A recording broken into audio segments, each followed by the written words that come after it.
right, good afternoon, everybody. My name is Olivia, and I am your interviewer today. I have 4 Gen Zers today that work with IBM, and I'm going to ask them a few questions, and you guys are also more than welcome to ask questions as well. We are going to talk about how they got involved and what they do now, and what they did in college, and their thoughts on some hot topics, and I hope you guys enjoy our session.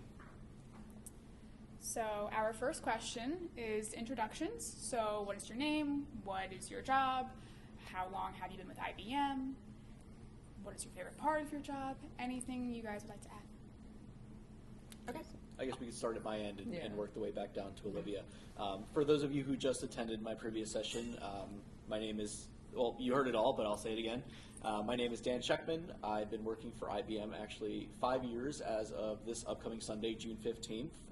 I started out as an intern during the summer of 2020 working on IBM Wave, which is now Logon Wave, and then after my internship I moved into ZVM development, and my role now is actually the ZVM Level 2 support product owner, meaning I am sort of responsible for all of our processes and rules and regulations and all that fun stuff surrounding customer support. Yeah. Awesome. Hi, I'm Sam Capodicci. I've been working at IBM for 11 months now. My 1-year anniversary is in early July. And I work on the ZVM install team, install and packaging. Previously, I was an IBM intern, also working with the same team. So I guess they liked me and they kept me. I certainly won't complain about that. Yeah, so my name's Montana Lee, if you didn't remember, because it's a little different. I am a ZVM networking developer. I've been just over 3 years now. I like being a CP/networking developer because I love being super close to the hardware, and I think that ZVM is a special opportunity to do that isn't available other spots. But I'll let Caroline take it. Hi, I'm Caroline Hart. I've been with IBM for just under 2 years. My 2-year anniversary is in early July, and I am a ZVM hardware emulation developer. Great. So now we're going to get into some background questions. So what college did you guys go to, and what was your major? And maybe tell us a little about your experience. So I went to the State University of New York at Buffalo, go Bulls. I was the class of 2021, and I majored in computer science. One thing I really loved about UB that you'll probably hear from both Montana and Caroline, because they are also alum, is that UB has a really great systems programming curriculum for those who are interested in it.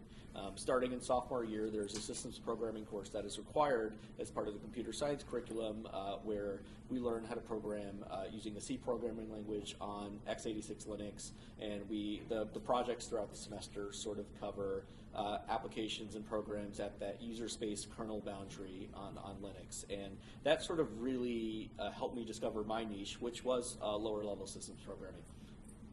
Yep. Yep, go ahead. Sorry. Question? Yep, go ahead. How does your university define a systems programming curriculum? That's fascinating to me. Yeah. It's a good question. I guess curriculum is maybe a strong word. There are systems programming courses for those who are interested in that track. Curriculum is a strong word. There are courses that are steered more towards system programming that people can choose to take if they're interested in it. But that system programming course that I mentioned that I took is actually a required part of the computer science curriculum. It's not systems programming classes like that's not typically at universities, aren't included in the computer science curriculum. Usually it's less esoteric stuff and more Python-y. You said. Yeah, but for example, the curriculum that, at least for introductory computer science at UB was primarily Java-based. And that's what I did throughout the entirety of my freshman year. So then when I started that system programming course my sophomore year, well, first of all, what the hell is this? And wow, it's really, really cool, and I enjoyed it so much more than Java, and that's really how I got pulled into this, the entire world of lower-level systems programming, working closer to the hardware, and I guess discovering the world of Z and mainframes and just Linux in general as well. Yep. I went to the University of Notre Dame. Maybe I shouldn't be saying that in this particular school, but that is where I went. I was a class of 2024, so about a month before I started at IBM, I graduated. So that'll be about just over a year ago now. I had a fantastic experience there, but it was definitely a bit of an adjustment because while I was there, I took a lot of courses focused around front end, like web development, even game development, and things like that. So I was really not terribly close to systems programming or hardware or anything like that, but I remember taking my introductory computer science class. I switched into the major. I was originally in physics. I switched in. They had me take this foundation level class, and it was taught in C. And then all of our following classes were taught in Python. And I remember being the only one in my class who consistently said, I prefer C, because everything is explicit. I know exactly what's going on at each step. Something about abstracting away felt like cheating almost. I didn't trust it. I didn't trust what it was doing under the covers. So I feel like that should have been my first warning sign that I would end up here. Yeah, Were you in the College of Engineering? Were you in the College of Engineering? Yes, I was. Computer science. Yeah, so I also went to the same school as Dan. You'll hear it called UB. A lot of people say it. It's actually a really big research institution for the country. It has some facilities there that aren't, like an earthquake facility, places that are exclusive to there. And so their computer science curriculum has a lot of architecture and systems courses offered compared to some other places. So what actually ended up happening for me was I started my bachelor's in computer science, and I fell in love with systems programming and with architecture and hardware, but I wasn't good enough at physics or electronics to be able to actually do hardware. So just above there, firmware, low-level software level. And so I realized I really liked computer engineering classes, so I started an accelerated bachelor's, master's degree that was computer science, and then the master's was computer science and engineering. And then as I was finishing up my master's, Dan, I think he referred me, but he didn't get the referral bonus. Because it wasn't a real referral, right? But he'll never forgive me for that. But so I got pulled in through him because he was telling me, what a great systems environment he was working in, what cool opportunities that he'd had in ZVM, and it was exactly up my What languages did you learn while you were? So I learned C. I lived and breathed C. I was a C girl. x86 assembly, ARM assembly, which is, side by side. Some, I don't know if you've heard of MIPS, like an architecture language, Golang. So I hit new ones too, right? Python, yeah, I do a lot of personal work in Python, and it's a functional language. But the curriculum was I think the intro class was Java, unfortunately. I know that might hit a story, with some people, but some people would like that. So, yeah. What?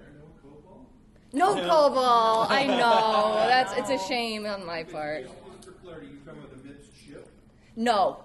No. Okay. Yeah. Yes. The MIPS chip. architecture. Yes, the It's MIPS. in every home router. So MIPS, ARM, x86, Yeah. S390. You know ARM? Yeah. I took like a hacking course and yeah. So I was. You learned power. I know. I was really into it. So it's Caroline's turn. I also went to the university at Buffalo, but unlike Dan in Montana, I studied computer engineering. When I first got to UB, I knew that I wanted to be an engineer, but I didn't know what flavor of engineering I wanted to go into. I found myself, I wasn't in any programming courses my freshman year, and I found myself, oddly enough, missing programming in Java. I know it makes me sound like a crazy person, but I missed it, and I enrolled myself in programming courses. I was really interested in computer engineering because of the way it blends together elements of physics and electrical engineering with concepts from computer science. So for me, it was the perfect marriage of the two, and I fell in love with the program. So my next question is, how did you guys discover the ZVM space? Was it someone who told you? Was it part of the internship? What was it? So for me, and this is a little bit of a sales pitch. I'm sorry, can you get closer to the microphone? Talk louder. There are chairs up front. Yeah. We don't bite. So for me, I knew squat about IBM Z, about mainframes, just how important they are to the backbone of our society until I attended UB's student-organized hackathon, UB Hacking, in the fall of 2019, and there, for whatever reason, IBM decided to spend the measly $500 and sponsor a table. And they sent 2 ZOS developers from the Buffalo office to sit there and talk to prospective students about IBM Z. And I got the opportunity to network with both of them and chat a little bit, and they encouraged me to apply for an internship that upcoming summer, and the rest is really history. And you know, I landed my internship, I got the return offer, and now 5 years have passed. Okay, wait a minute. Yep. The hackathon is called UB Hacking? Yes. Yes. Yep. Where did you grow up? Brooklyn. Oh, that's right. Yep. You might as well tell me where the rest of you were. I can't remember. I'm the only Buffalonian. Okay, so you've been in the Anchor Bar. Yes. It's okay. Yeah. Well, Yeah. Been once. Just enough. Yeah, there we go. So for me, I started with the IBM Accelerate program, which was a program, it's sort of like a pre-internship type of thing. They would take kids, this was after my sophomore year of college, so it's like a little too early almost to be in one of those IBM internship positions, or at least at the time it was considered too early. But you go into this Accelerate program. There were weekly sessions where they would educate us. At the time, it was about JavaScript and web development. And then we would do some programming assessments throughout that. And at the end of it, you would take a programming assessment, you would get a credential, and then that would sort of open the door for you to apply to internships without having to do those additional coding assessments and jumping through the hoops and stuff like that. You could just click some buttons and send in your application. And I mentioned I went to school at Notre Dame. I grew up in Connecticut. So I used to drive up to Poughkeepsie, New York, to the train station and take the train to and from Indiana where I went to school. So I got a few, you can apply to an internship, a few opportunities to interview for internships, and there was one in Poughkeepsie, New York, which I knew because of that train station was close to my house. So I said, okay, let's interview for this one.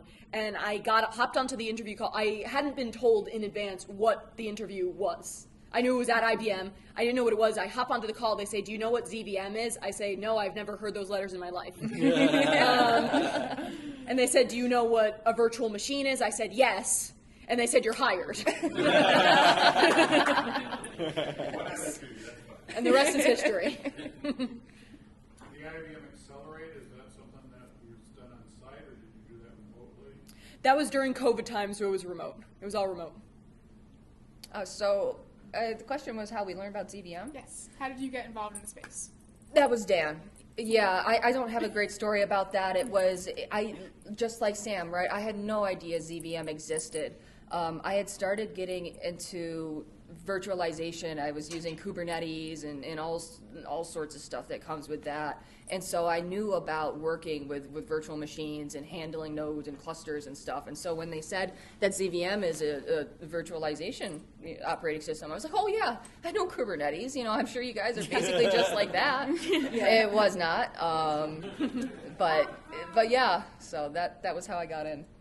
I was in my senior year looking for jobs, throwing applications wherever I could, and I found one. I'm from Poughkeepsie, so it was familiar. I knew what IBM was, of course, but I had no clue what ZVM was. I applied to it, I got the interview, and then I had to figure out what the heck ZVM was, because I knew they were going to ask me in the interview. So that's how I figured out what ZVM was, and I got into the space. So, Did you do a web search or something? Or how did you find out? Yep, just Google searching. YouTube, don't you know? Yeah, YouTube. There's a Wikipedia page. so that leads me to my next question, actually, is what tools did you have, or was it somebody you had to help you learn the basics, to help you learn at what you do, anything Z-related? Was it a mentor? Was it old textbooks? What was it? Once we started at IBM? Yes. Yeah. Oh, wow. The first time I saw a green screen, I mean, I was so I said I worked as an intern on IBM Wave for a year, and I'm sure many of you were, or at least somewhat familiar with what IBM Wave was. It was sort of a Windows graphical user interface meant for you to deploy and manage Linux guests. That was sort of an interface to use for SMAPI, right? And that was all written in Java. I never really had to look at a green screen or even look at any kind of stuff like that. That was entirely back-end Java development stuff that I was pretty comfortable with. So when I got the return offer to come back to IBM, the manager I was going to be working with, Dan Griffith, who I presume many of you may be familiar with, gave me my ID. Told me to download Host on Demand, 3270 emulator, and I shared my screen, I opened the session, and I said, what the hell do I do now? I was like, where do I click? What do I click on? Why can't I click on things? Was a really big question. Why isn't my enter button working? Because I was on a ThinkPad and I had to use right control because that was the keybind, all that fun stuff. So, Yep. So how I learned is I had mentors who I started with, Lauren Maietti being one of them when I really first started, guiding me through all of the basics of navigating CMS and Xedit and all that stuff, and teaching me some of the basic CP internals. And then I started working with the late, great Tim Reynolds, who is now enjoying retirement very peacefully up in the Adirondacks. And I worked with him for about 9 months prior to his retirement, learning all the ins and outs of Level 2 support. And once he retired, I filled his shoes and have been here ever since. I really want to echo that. I feel like the mentorship was absolutely essential. I mean, the first thing that happened when I walked in the door, both for my internship and then again when I was hired full-time, because I went back to school for a year and then came back, having forgotten everything. I'm just kidding. But the first thing that happened both times is they sat me down in front of a lot of very long instructional videos. And as grateful as I am for the content in those videos that I can now go back and reference, I walked into it saying, all right, I really am not feeling confident on this system. I sat for 15 hours and watched videos, and then I said, that's awesome. I know a lot of acronyms now. I still don't know what to do on these systems. So what was essential for me is getting to walk into somebody's office and just sit there and watch them do their thing on the green screen, because I can read all of the instructional manuals and learn wrong ways of doing things, or I can watch them do it properly and get it into my head. So I feel like the mentorship is just beyond essential, and if I went to start thanking all of the people who have taught me and answered all my newbie questions, I would be here all day. So if you're watching this, you know who you are. Thank you. No, I think that we'll have similar answers in that a huge part of it is the mentorship, especially when you're brought into IBM and you're put into a team. And I think it's more often than not the situation is, here's your mentor, they will be retiring sometime soon. Figure it out. And so, but the thing is that maybe it's not just within ZVM, but there seems to be quite a few incredible people that are more than happy to go above and beyond for mentorship. I was so fortunate to be, I'm still on the VNet, the virtual networking team, with folks such as Dennis Musselwhite. My main mentor when I'd first joined was Sue Farrell, who's a knight of VM. And you know, there are people that really do put their blood, sweat, and tears into this product because it is a product of their life's work. And that's something that I just have a hard time not respecting and also driving myself to work, you know. So I think that was it, was the mentors and the community. I want to echo what everyone else said. Mentorship is hugely instrumental.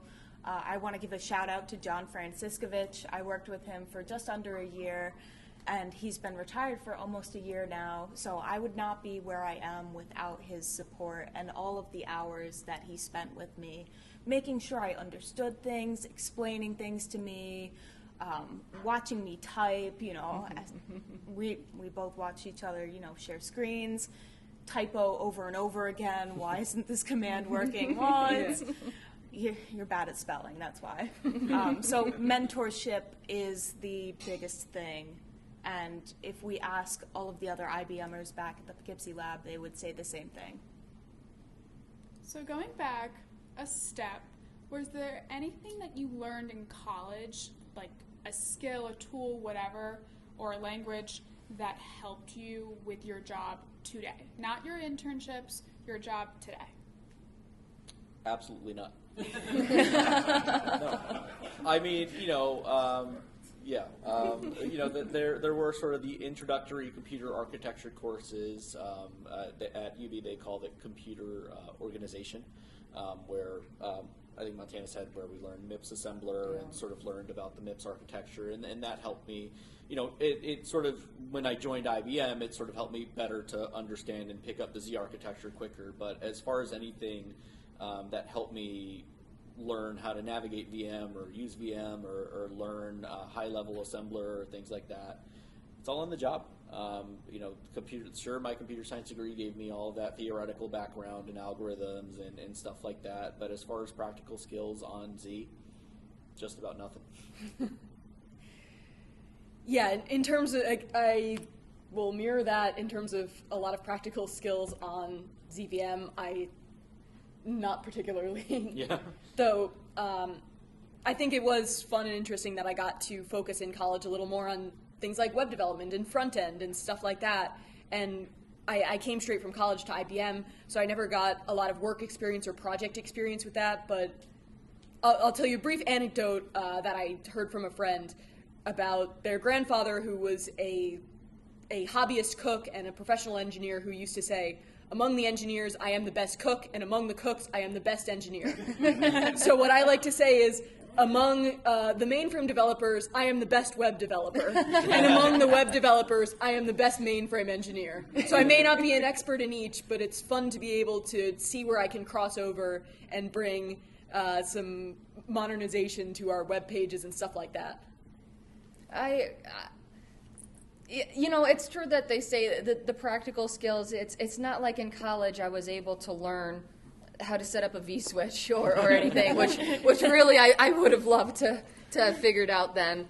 But I still feel like the overall, I remember being in college, right, and especially in these systems courses, these professors, they were so stuck on talking about, you know, real life business computing, and I was like, what do you mean? Like, everyone's got computers like this. Like, yeah, there's servers, and I don't want to do stuff with servers, and there's clusters all over the place, but I didn't understand what they were meaning by, you know, massive scale computing, massive scale networks. When they're talking about things like memory and storage, which are terms that were discussed at the beginning, but memory and storage in both forms, they would always say stuff like, oh, you know, these limits are not going to be applicable in this situation, and it would never make quite sense to me because that situation was computing at massive scales. It wasn't computing at this, like, maybe it's just our generation, we think computing is kind of smaller. It's hard to imagine these data centers and stuff that are, you know, like farmland. And so I always hated when they brought in the big computing ideas into it. I was like, man, that's, you know, distributed computing, it's so complicated, it's hard. And then as soon as I got into IBM, seeing how real it is, right? How actually real computing expands at scale and it becomes a beast. I mean, there's a reason we're all here at the conference. So me, on the other hand, I would say yes. I do think that the things I learned in college did help me at least a little bit when I got to the job. Obviously, I had never seen a green screen before I got on the job, so nothing could have prepared me for that shock. But I think one of the biggest lessons I learned in college, one of my professors would always say, always, read the docs. If you have any questions about the architecture or anything, read the documentation. Don't ask me a question that you could look up in the documentation. If you ask me one of those, I'm just going to tell you to read the docs. So that was programmed into me. I thought 1,000 pages was a huge book of documentation, and I just had that one book, so I had no idea what was coming. So I would say that that definitely helped me. That and the assembler skills, right? I program in HLASM, and learning MIPS and ARM assembly definitely played into that. I got a question. Yeah. Did they teach you anything about IBM in your classes? Absolutely not. No. It was mentioned once. Earlier, just not sure it was, but I was wondering the rest of you, because when I go out to schools. well, Caroline went to UB the same as us. No, but she went. Oh, yeah, but Yes, I knew oh, about yeah. Poughkeepsie. Yeah, I knew IBM. IBM was there, Right, yes, and I had heard of IBM, but not any mention of it when I was in school. Other than that one table, that 1 year at the UB Hackathon. Other than that, no mention of IBM. Yeah, question I in the just want back. to ask a quick question. This is because Dan Griffith was also my first manager when I started at Oh, wow. IBM.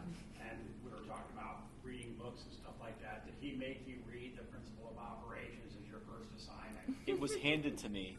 Oh my God. Did he make you read the entire Pops? Oh yeah, he said front to cover. That is my brutal. Oh my goodness. I went to bed every night like. Yeah, I will not admit whether or not I read it, but it was given to me.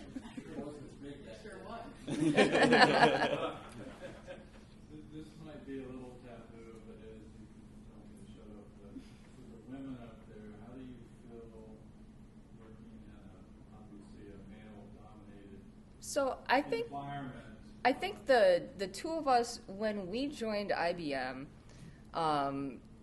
my team, my virtual networking team, was majority women. I mean, I had Sue Farrell, Peggy Williams, Kathleen Marino, more, I'm sure I can't remember, me, right?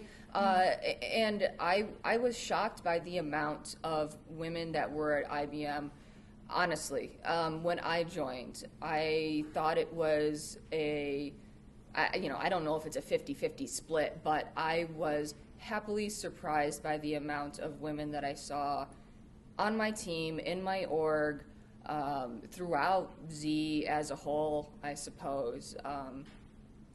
I don't know if you feel differently. I think maybe coming back to that question from earlier, that definitely is something I learned in college, right? You know, I would sit in my classrooms and count on maybe my 10 fingers how many other women were in this classroom with me. Yep, at school.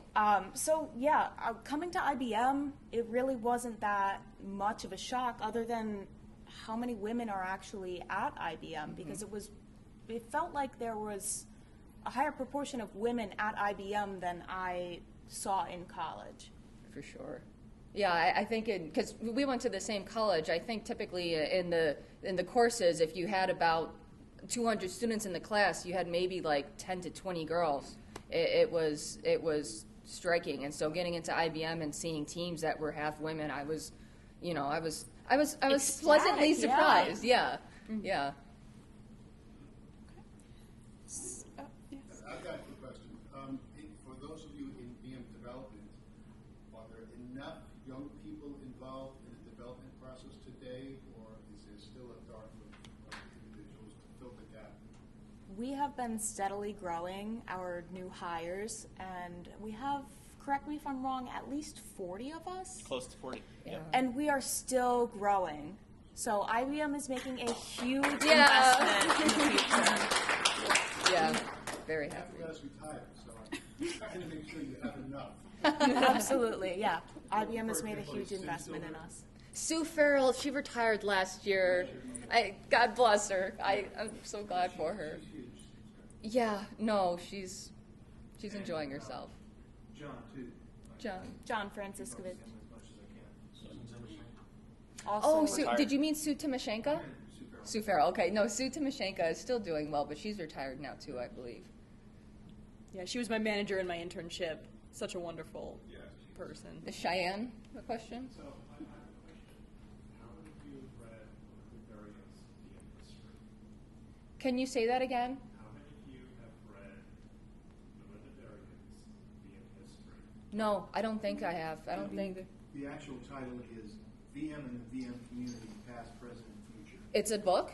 It's a paper. Okay. Oh. It's something that she collected. Melinda was part of the community. Was Melinda ever knighted? Yes. Oh, yes.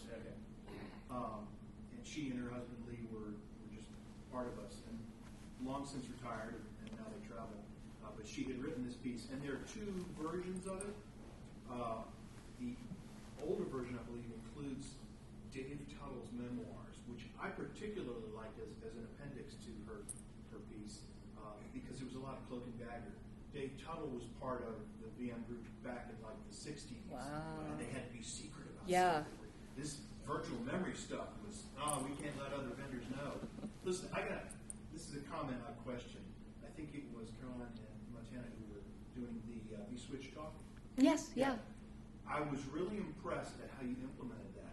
And I turned to Olivia's dad, and I said, they're doing this great. These young kids are coding. Oh, I thought you meant implemented EQDIO. I was like, oh, that wasn't all me. I can't take all the credit. Switch changes that you made, and what I was especially pleased about, one, that you're doing CP coding, but you didn't break anything. Mm-hmm. I mean, it's common for developers on any platform to implement some new feature, and it breaks stuff. Yeah. And Well, the fact that you're ignoring things that aren't relevant. Yeah, that's the way to do it. this was way more the effort of, I mean, the EQDIO project started like more than 5 years ago, right, Steve? And I mean, I was the grunt that coded what took them 3 years to implement. Okay. And so don't let me give you the impression. Well, you're done good. Thank you. So, yes. No, go ahead. You jump in. Okay. So shifting gears a little bit, do you think that there's a negative stigma regarding Gen Z as new hires, our work ethic? What do we know? Do we have it too easy? What are your thoughts on that whole system? That is a loaded question. Yeah, that's crazy. Yeah, I mean, we are really the generation that was the first generation to really grow up with the internet as it is today. I mean, I was born in 1999, right? So the iPhone came out in 2007 when I was 8 years old. And so that's really the kind of stuff I grew up with. My first operating system was Windows XP. All of that, so I was used to pointing and clicking on things. I never really had to use a command line interface. I had, pretty simple, straightforward graphical user interfaces. When I started to learn how to program over the summer between high school and college, I did like an online course from MIT, which was like very basic Python stuff. And then starting college at UB, it was all Java development. I'm not sure I would say there's a negative stigma. It's just different times, different technology. Things kind of have evolved. Obviously, things have simplified, right? I think going into the past when, many in this room were in college, using computers and all those things. It was more of a thing for enthusiasts, right? You had to become a systems programmer at your university, and all the tapes and punch cards and stuff like that. Whereas nowadays, you turn 10 years old or whatever, and your parent hands you a smartphone or an iPad, and you're growing up watching Teletubbies or whatever crap is out there these days. I don't know. It's just a different world. I don't want to say this negative stigma. I mean, now with the even newer generation, I think Gen Alpha, right? Yep. There's, AI is the big talk of the town, right? Generative AI and using that and how that turns their brains to mush and basically stops critical thinking in its tracks, right? So I think with every generation, there's always some sort of technology that sort of makes the previous generations look down on them a little bit. 1999? Yep. What month? March. You're just a little bit older than Z Linux. There you go. When was Z Linux born? Well, the company where I was working got our hands on it by way of Merit College in December of 1999. Wow. That was fun. Yeah. Well, So. they had great inspiration because when they were growing up, they were 99. Yep. All they heard was to infinity and beyond. So, I don't want to dog on my generation too much, but I do see, that some people do generally just like, they learn how to use an iPhone and then they can't even navigate Windows, right? They don't know how to open their file explorer and locate a text document or open their settings and change the display resolution. That's, in my opinion, that's crazy, right? But different strokes for different folks, I suppose. I don't want to generalize an entire generation. Yeah. If I can add one thing onto that, I think something that stands out for me too was the impact of the pandemic and the quarantine. I think I saw a lot of the adults around me in my life, family members and such like that, and family friends who, it definitely sucked for them too, but being like an adult with an established career, an established sort of life, it definitely stunk, but they were able to pull themselves out of it pretty quickly and adjust back into just doing the same things that they had before. But for me, my COVID pandemic and the quarantine started my senior year of high school. So I did not have a prom. I did not have a graduation. My graduation was over Zoom. And I started college during the COVID pandemic. So we were we were lucky enough to go to class in person, but we were all masked. We had to do checks every single day to make sure we were healthy enough to go to class. And I will say, at least I won't blame anyone else, but I'll say for me personally, I think that definitely had an effect on my development educationally and personally. I think when I started work, I had a lot of soft skills to learn because I had spent a large portion of my college career online. If you had questions for the professor, good luck.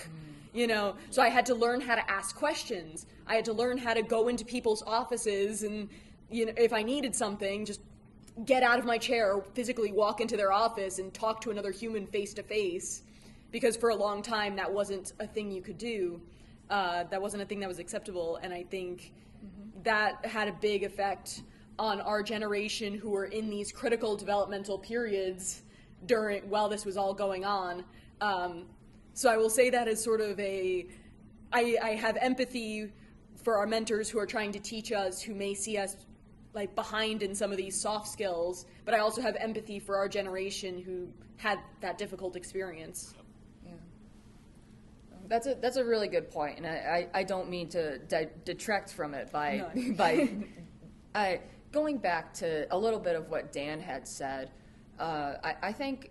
I'm probably not even going to answer the question, honestly, but I think there's, just like Dan was saying, there's a huge difference in that the nerds nowadays are, like, cool. It never used to be cool, right? The nerds were the people that were, when you guys wanted to play Doom or something, you had to go get a terminal and your PC and the parts for the PC and actually make them work together and put them together and do stuff with them, when we can go and even if we build a PC nowadays, it's all plug and play essentially, when you literally would have to spend afternoons going through your hundreds of pages of books to try to figure out how to actually get your disk to boot properly, and it's because you weren't putting in the right address or something.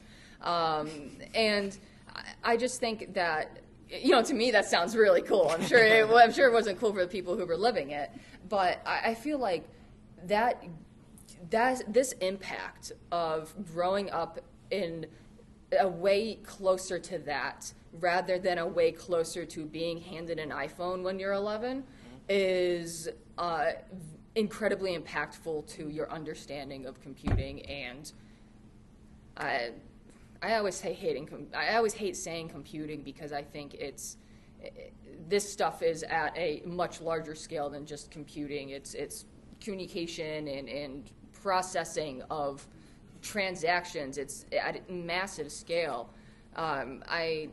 So I feel like, this is stuff that we've grown up with and used nowadays is so far removed from hardware and software that it's easy to forget that, right? To forget that maybe we have a completely different frame around the perspective of computing or something. Okay, so I have a few personal questions for each of you guys. So, Daniel, you're going to go first. Yep. Did you think that attending that hackathon would lead you ultimately to where you are today? Hell no. I was there to get free Red Bull, free pizza, and just like code something really stupid up with my friends. I think we were using Blender to make some kind of like physics-based like puzzle game or something like that. I had no idea I would walk in and start yapping with the folks at the IBM table and eventually network my way into a job, working on Z. I think it was just completely by chance. There's no preparation whatsoever, and I ended up doing exactly what I said I would do at the hackathon. I got Red Bull pizza and just coded something up really stupid. But then later that night I applied to that internship, and then the ball started rolling. So yeah, no, absolutely not. Sam, walk us through your entire IBM intern process. What were your thoughts? What were your feelings? Were you nervous? Was there a learning curve? What were you feeling? Yeah. As I mentioned, when I walked into that first interview, I really didn't know what I was even interviewing for. So it was very collaborative during that interview, and I figured out what ZVM was. And went in the first day a little more prepared. But still, even knowing it, having read the Wikipedia page, doesn't prepare you for actually walking in and looking at a green screen for the first time. I think the most nerve-wracking part of the internship, or challenging part of the internship is the internship is 3 months long, and the ZVM learning curve is measured in years. Yeah. I'm now a year into being full-time at IBM, and that plus the 3 months of internships, I'm only just starting to feel like I know one or two things, It's I mean, of course my mentors have been excellent, and my experience has been great so far, but there is so much to learn and understand and know and get experience with and figure out and make mistakes with and all of that. So I think the biggest challenge with a ZVM internship is how do you make the intern feel like they've done something productive by the end of those 3 months? And the way that was achieved for me was they had me do a lot of education, which ended up working out well because I came back full time, and just writing some very simple programs in Rex. Looking back on it, I frankly don't think those programs got used for anything, but all my mentors were very supportive about it. Like, oh yeah, that's super useful. Like, great job, great work. But I guess the fact that I had managed to navigate using CMS to create a file and write something in it was probably good enough for an intern with a month of experience. Again, that's another point where mentorship was absolutely essential. And I think that's an ongoing challenge, is finding those projects that are good and productive for ZVM interns. But, yeah. You did your internship summer before your senior year? Yes, that's right. Montana, you spoke to me privately and you mentioned relocating for this job. Can you walk us through that process? What were your thoughts? Why did you do it, obviously? Was it worth it? I think it was. Well, up here is not a good. No. So yeah, I did. I grew up about an hour south of Buffalo in the farmlands, and went to school in Buffalo because you can't learn about computers in the farmlands, and there were other opportunities and things that had been extended to me.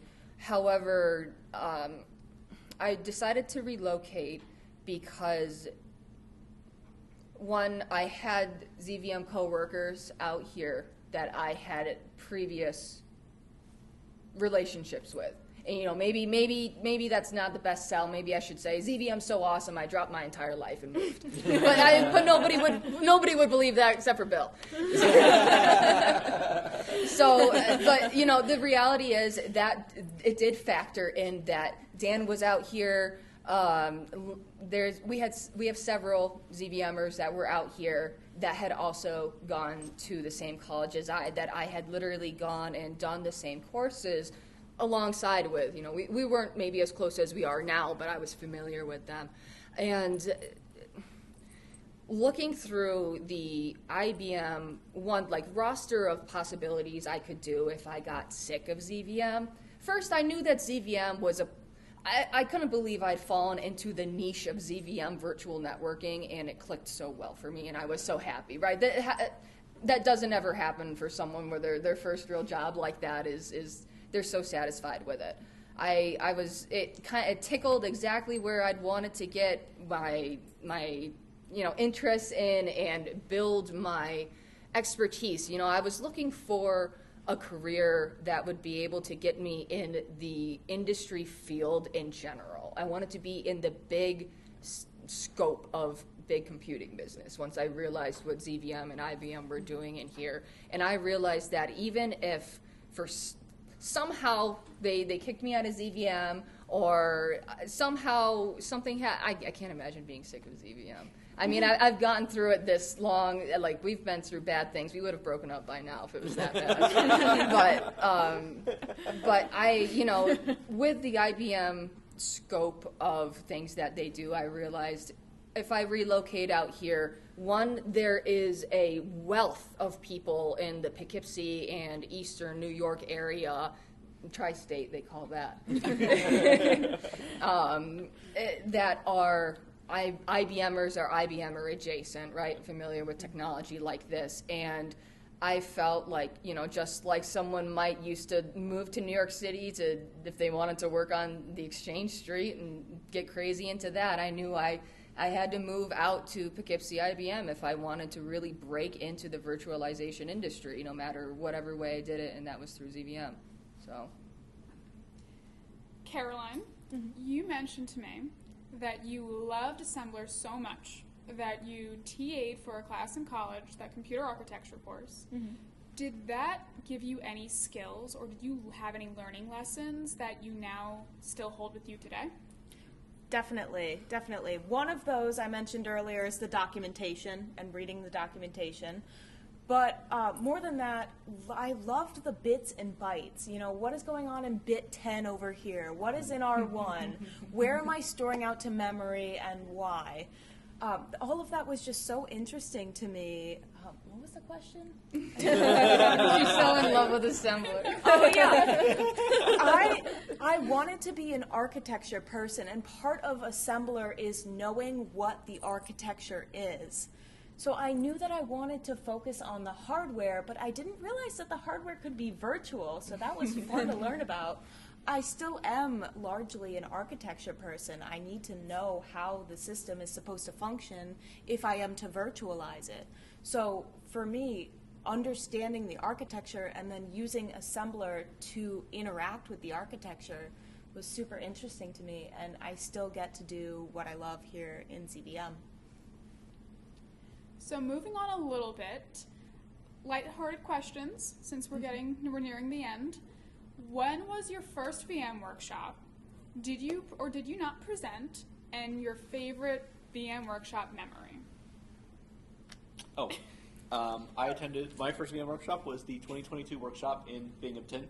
I attended because, well, one, it was about a year after I started with IBM, and IBM decided, you know, hey, the workshop's in Binghamton. We have all the new hires in the Poughkeepsie lab. All we really got to do is get them a minivan and put them up in the Marriott in downtown Binghamton, and we could get a bunch of young VMers there. So I went there. I had a really great time. But I got to say, my favorite memory, and I think Mike Giglio was the speaker at the banquet dinner.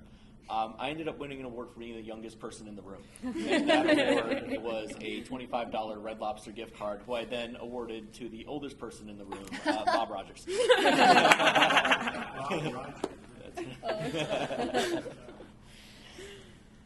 This is my first VM workshop. Yeah.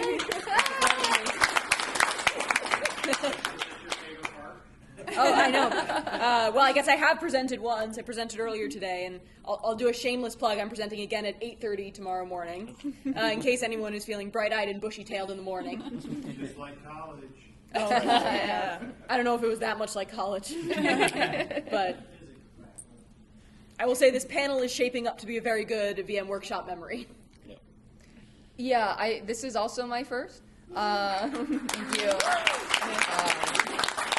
Thank you. Caroline and I did both of our first presentation this morning. I'm sure I see several familiar faces from there.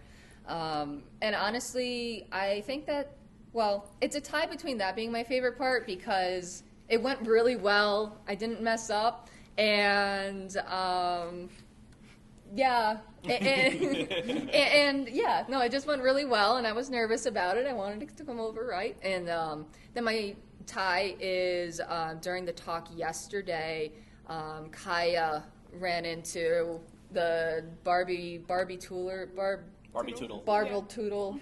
Yeah, the Barbie Tootle room, and she came running in and was yelling, playing in the curtain, and everybody kept presenting and answering questions as normal. It was cute. This is my first workshop. So, yes, I did present. I hope that you attended. I think my favorite memory, it was last night at the dinner. I had just grabbed a drink with Dan, and all of a sudden I heard you say my name into the microphone. And I was like, what is going on? I don't know why. I am being called up. You asked me a question. I answered correctly, and I got a Panera gift card. So I have my last question for you guys, but first, I did not come up with it. This idea was given to me by Brian, so he takes all the credit for this. Uh-oh. And Bill, this has to do with you. So this panel was inspired by your Bit Talks with Friends. And one of your questions was, do you have any advice for those new to Z? So my question is, what advice do you guys have for the experts? Yeah, I guess I'll plug Mark Smith a little bit. Is you have to evangelize the mainframe a little bit. I know, right? Perfect. We're out there. The nerds who love this kind of stuff are still out there. Yeah, we're Gen Z. Yeah, we're Gen Alpha. Yeah, we had iPhones, and yeah, maybe we use ChatGPT a little too much or whatever. But if you find us and talk to us a little bit, tell us what mainframes are all about. Talk to us about IBM Z. Explain how it is quite literally the backbone of society, and if all IBM Z mainframes disappeared, I think society would genuinely just collapse overnight. They'll get interested in it, and you will find your next rock stars. I genuinely believe that to my core. So get out there, go give talks at universities, classrooms, whatever it takes, and you'll find us. We're still around. Thank you guys so much for doing this. You are the most well-spoken, well-articulated group of people that I know. And for most of you guys, this being your first workshop, I am so impressed at your presentations, how you handled all of yourselves, and your personalities are so bright and great. So you guys did a great job. Thank you so much. Thank you, Thank Olivia. you. Thank you.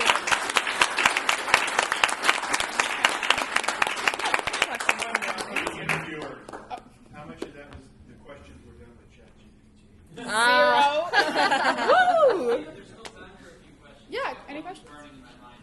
I think all four of you said something to the tune of nothing prepared me for the green screen or the shock of the green screen. Yep. I'm not as new as you guys, but I'm newer than a lot of people here. I never got that shock. My first day, they were like, you're going to use the 3270, and here it is. And I was like, okay. Well, I could tell from your presentation that you're a nerd like me, though. Definitely. So, like, I was going to say maybe I was used to working on Linux, I was used to SSH, I was used to working off of the command line, but I did not get any kind of level of shock at all. It was like, okay, I downloaded X3270, I configured it, I'm ready to go. I think it's most shocking to us because we're all Linux, right? For the most part, yeah. Ish. Well, not VM. Yeah, definitely more Linux. We're all more Linux than VM at this point, right? It's going to tip over soon, but I feel like yeah, it looks, it's a black or it's a colored screen with a line you type things on. I think what really was killing us was how it's not just the command line. It's literally not just the command line. It's so much more than the command line. The terminal is. It's what do they call it? It's a screen it's a position screen is what it is. When like a terminal is not. It's a string. A terminal is a string, and a 3270 is a full position screen. Yeah. So whenever you make one tiny little screw up, you got to find PA1 and reset it so that you can, and then you press enter again, and your cursor was still in a non-text oriented spot, so you couldn't type enter there, and so you got to hit PA1 again. At least that was what it was like for me. When I first started, I thought that when you did that, messed up and you got the little protected thing, I thought you had to shut down and bring the whole system back up again. So that was a very fun day in my office when Don Kalberg walks in, watches me make this mistake and shut down my system and go, "What are you doing?"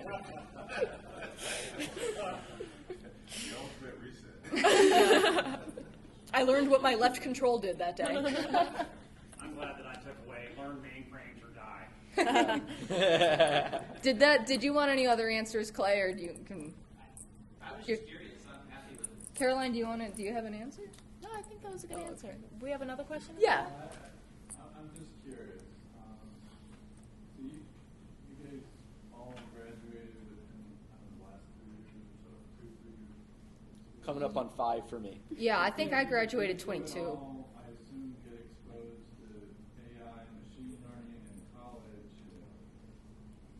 Given the making $500,000 a year, why didn't you bolt in that direction? Because everybody was. Everybody was, everybody is, and you know what supports the generative AI is the mainframe. Something in the back is doing all the calculation. I knew that I saw everyone running to go do AI because it was fun and cool and easy, and I saw what was going to. It's just like if there's a hotel that's putting in 1 million toilets and baths and stuff, they're definitely going to be running more piping underneath it. They're going to need plumbers. I'm going to go be a plumber. That's what I said, honestly. That's a great answer. I think that's a great answer.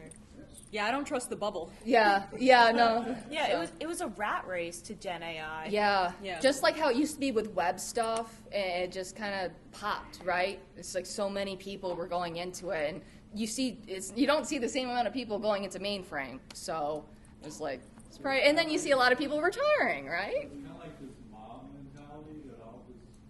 Yeah. Well, so I guess for me, I graduated in May of 2021, and I'd say ChatGPT and all that generative AI stuff. Yeah, really it hit blew shortly up. after we graduated, it really too. blew up in about 2022. Machine or so. learning before, because my master's project had to do with the before generative AI broke, we had hit hardware limitations, right? Where basically, we still have these hardware limitations, but it was at a point where really they weren't sure what the next breakthrough was going to be, and we were at a point where we knew there were hardware limitations, and my master's project was trying to work a way around that, and it sucked.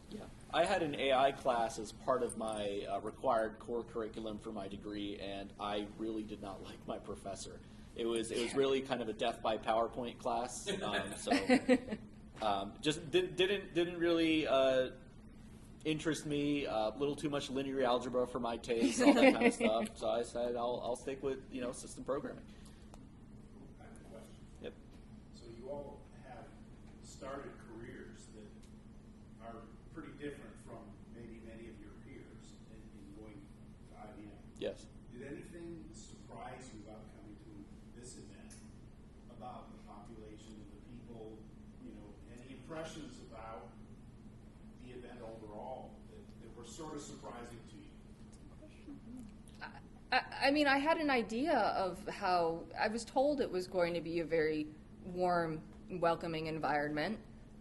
But I think that we were all incredibly nervous because who's going to believe that? I mean, we also hear things like, oh, these guys are old enough to be a lot of these guys are old enough to be your grandparents. No offense, right? So it's just a little nervous, right? But at least for me, the first day, breaking into those first few sessions, seeing the way that people interacted, seeing the way that people interacted with us, and how thrilled people were to see us. Yep. I was shocked by how warm, right? How warm and helpful. Yeah. Does anybody have a better answer? Yeah, no, I'm with you. I definitely was nervous about, like, what could I possibly have to teach to people who have 30, 40 years of experience, I'm still counting in months. But just seeing the fact that people were willing to engage and hear what I had to say in my new perspective was really, really encouraging and heartening. That in their own right have decades of experience, right? Yeah. I mean, we look up to people like you. We want to learn, so it's an honor to be able to be in a place like this. It's a pleasure learning from you. Thank you. Oh, thank you. Yes, I am. You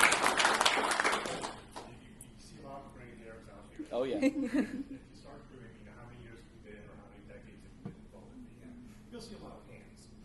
What do you see yourselves in, I'll say, 10 or 20 years? Who wants to answer that one? Not me. The landscape is ever evolving. It's a really hard question to answer so early on in our careers. And, I could tell you what my manager thinks I'm going to be doing in 10, 15, 20 years, but that doesn't necessarily align with what the reality is going to be, right? Because we genuinely don't know, where VM and the mainframe will be in 20 years. Not that it won't be around, but more so that it might evolve in unexpected ways or so on and so forth. Or they might need different expertise and they bring in different people or something. Yeah. Right. Yeah. Right. Yeah. You don't know what that's going to be. Exactly. So it's No, it is. It's very exciting. So, but it's a very hard question to answer. Yeah. But hopefully, still with VM. It's still a good one. Yeah. Awesome. All right. Thank you. All right, thank you. Thank you.